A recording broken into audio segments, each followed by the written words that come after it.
All right, so we got a lot of stuff to talk about as usual.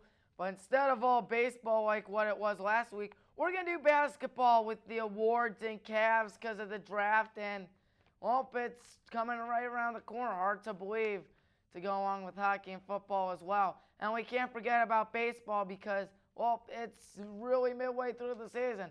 We're going to see about the Indians, if they're going to make the playoffs or if they're going to be short or if they make a crazy comeback for the AL Central. And what about the College World Series? That was a little while ago. We're going to tap on that as well. We got a lot of stuff to talk about in such a short time. It's the Tommy Maroon Sports Hour. It starts now. Now, in case you don't know, last week I had a trivia question, and here it is again. Now, who surrendered the home run to Sandy Alomar Jr. during this 1997 All-Star Game? Yes, one of the greatest moments in All-Star Game history.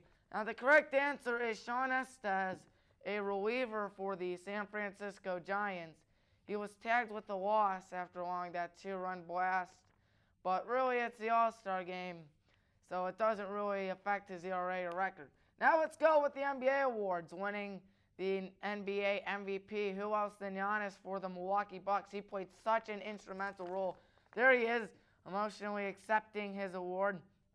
Of course, his speech was considered one of the biggest highlights of it, just the sheer emotion he had as the big player from Greece.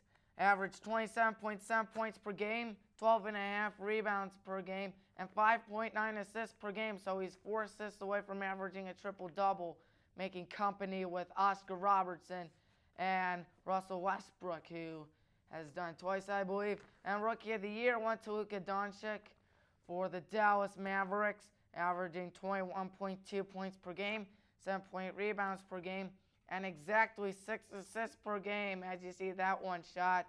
And for Dallas, they really need somebody with Dirk really sort of getting a little over the hill past his prime. I mean, he won it all 8 years ago, and you can only be good for so long, especially in basketball. Now we have the 6th man of the year, and it's this guy you see on your screen, Lou Williams, who averaged 20 points per game, 3 rebounds per game, and 5.4 assists per game. And as you can tell, he is a Los Angeles Clipper. And then after that, we're going to have the Defensive Player of the Year. As for the Utah Jazz, it's Rudy Gobert, who averaged 9 defensive rebounds per game, 0.8 steals per game, and 2.3 blocks per game. And, of course, the Most Improved Player of the Year, that went to the champion Toronto Raptors with Pascal Siakam. He's throwing it down with that. 16.9 points per game, 6.9 rebounds per game, 3.9 assists per game. All part of a great Raptors team that was able to win it all for the first time in their franchise history. And now the Coach of the Year, to me, I think it should have went to Toronto's Nick Nurse, but instead it went to Mike Budenholzer for the Milwaukee Bucks in his first year, a 60-22 record, which was first in the Eastern Conference. They went to the Eastern Conference Finals only to lose to the Raptors, which is why I think Nick Nurse should have won. Toronto went 58-24 in his first year. He takes over. He helps Kawhi gel into the team, and they win the NBA Finals. Now, this wasn't against a team that just sprung out of nowhere. He beat the Warriors, a team that won 3 out of their last 4 and the last 2, albeit both and all 3 against the Cavs, but still, that's pretty crazy. And they were second in the East. They had a crazy finish with that buzzer beater against Philly in Game 7, which will go down as one of the greatest buzzer beaters in the history of basketball. So, yeah, that's who I think it should have been. Now time going with the Cleveland Cavaliers. Of course, we had the NBA draft a while ago, and there's our first pick, Darius Garland. He was in the first round, 5th pick. He was a guard from Vanderbilt University. 16.2 points per game, 3.8 rebounds per game, 2.6 assists per game, 53.7 field goal percentage, and 47.83 field goal percentage. Now, if we're going to try to be a good team, especially in the basketball era in which threes mean everything, that's definitely going to help. He only spent 1 year in Vanderbilt, but it sure seemed to be very significant for them. And we also had another first-rounder by the name of Dylan Windor from Belmont University, 26th pick. And unlike Garland, who spent 1 year, Windor spent all 4 years in college. And during his career, he averaged 13.2 points per game, 7.8 rebounds per game, 2 assists, 54.1 field goal percentage, and a 40.63 field goal percentage, which is pretty good. And last year when he was in Belmont, 21.3 points per game, 10.8 rebounds per game. Think about that. He is averaging a double-double. That's pretty good, especially in college. To go along with 2.5 assists per game, a 54 field goal percentage. That's pretty good, shooting over 50%, and a 42.93 field goal percentage. Also good. And, of course, we really need to rebuild without LeBron. So we'll see what we do. Of course, LeBron has been struggling in Los Angeles, and we got a new coach. Did you know that? It's from Michigan, John Billion, the 22nd coach in the history of Cavs. Excuse me if I mispronounced it. He coached at Canisius, Richmond, West Virginia, and Michigan. He won 571 games in college while dropping 325. He won 89 games at Canisius, 100 at Richmond, 104 at West Virginia, 278 with the Wolverines. And by the way, he is the all-time winning coach in the history of Michigan, to go along with 13 NCAA tournaments and 2 Final Four appearances, with both the Final Fours coming in 2013 and 18 with Michigan. And speaking of Michigan, why not talk about the College World Series? Now, in Game 1, Michigan won it 7-4. With the win was Tommy Henry for the Wolves. Charged with the loss was Drake Fellows for the Commodores. Game 2, Vanderbilt won 4-1, as Kumar Rocker won for the Vanderbilt Commodores, keeping their season alive, forcing Game 3, and Isaiah Page was tagged with the loss. And now, meanwhile, with Game 3, Vanderbilt won it by a final score of 8-2. That's Game 3, by the way. It was shown on ESPN. I was watching it. Very great game. 6 Vanderbilt players had at least 1 RBI. You talk about teamwork. That is something. And Pat DeMarco hit a home run. And side note, you can see on the bottom of the screen that Bob Way retiring. Quite a shame. He, I believe, was a part of the original 1979. He hosted Outside the Lines. But best luck of retirement for him. Mason Hickman won for Vanderbilt. Carl Kaufman lost for Michigan. There's a final out. Fly ball deep to center. Underneath it, he's waiting. Vanderbilt has won. And the famous stockpile will follow. And there it is. 8-9 was the score. You see it at the corner. A great game, a great series, great everything. And speaking of baseball, let's transition to the Cleveland Indians. Their hot bats have been something, especially my man, Carlos Santana. This guy's going to be starting in the All-Star game because we voted for him. So, yes, I did myself. He's got a .290 batting average heading into June 29th now. That was the last time I checked, so this is to change. .412 on-base percentage, which makes him so good.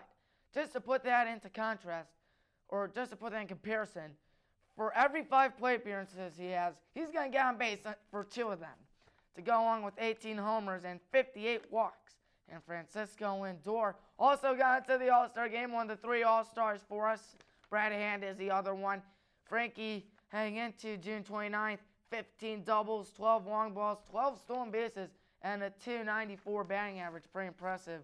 There's also Big L, Oscar Mercado. He's a part of that big 3, going along with Carlos and Frankie, as Oscar hang into June 29th with a .313 batting average, 45 hits, and 26 runs. And last Friday night, he had a ridiculous Mike Trout-like catch at Camden Yards, taking away a homer from Chance Sisco.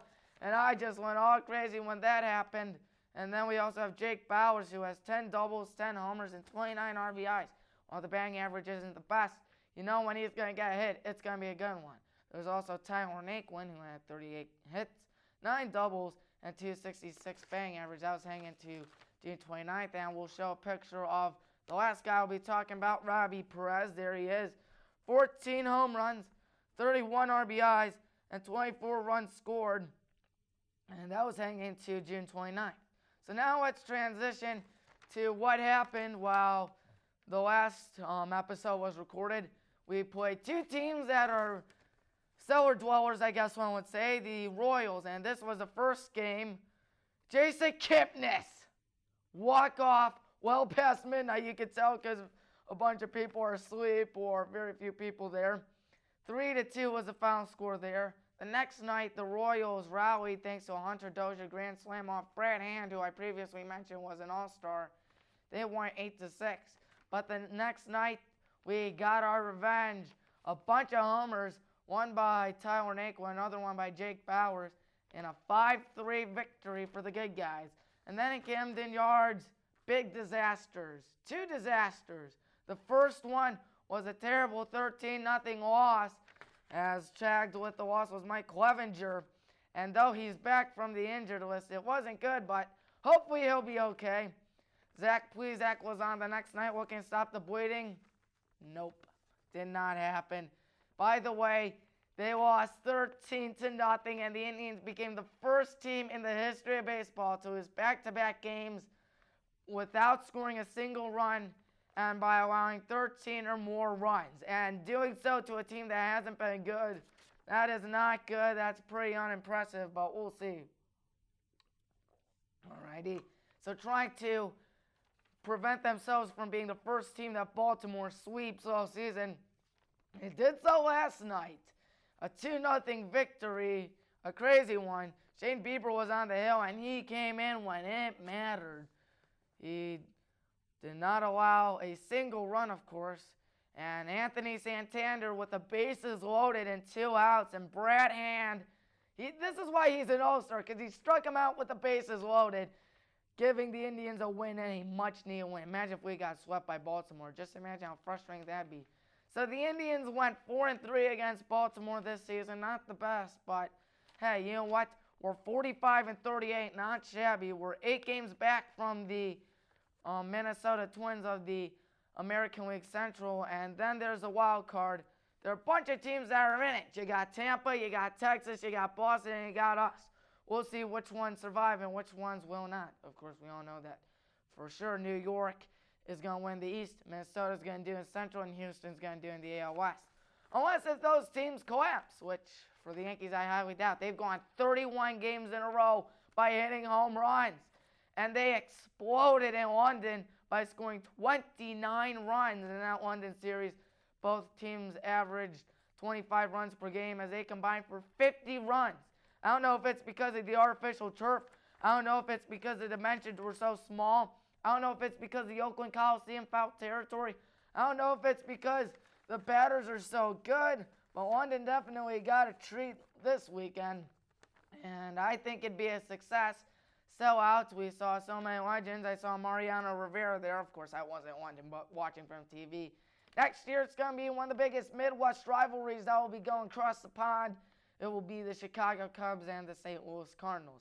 Hopefully, we'll see that same success as we did this year, as baseball seems to join football with its whole London series. And, of course, we all know that football's London series is huge.